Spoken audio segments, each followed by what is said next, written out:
আপনাদের রাজনৈতিক কর্মকাণ্ড যেটা আপনাদের নিয়মের মধ্যে পড়ে সেইভাবে আপনাদের রাজনৈতিক কর্মকাণ্ড চালিয়ে যাবেন, কোনো অসুবিধা নেই আমাদের সাইড থেকে।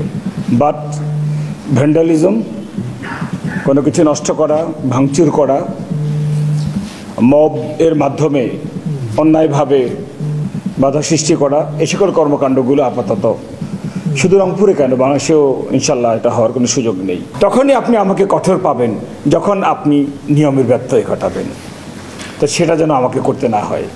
আমিও চাই সবসময় আপনার সঙ্গে হাসি মুখে থাকতে। আপনারা জানেন যে আমরা এখানে একত্রিত হয়েছি, আমাদের দুটো যে দল আছে এনসিপি এবং বিএনপি, তাদের প্রতিনিধিরা এখানে এসছে আমাদের ক্যাম্পে।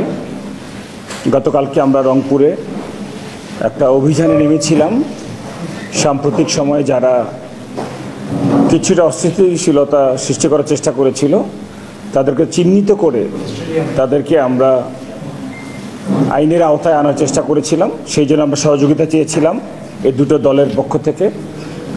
ফর দ্যাট ম্যাটার যে কেউ যদি আমাদেরকে এই বিষয়ে সাহায্য করে, দে আর মোস্ট ওয়েলকাম।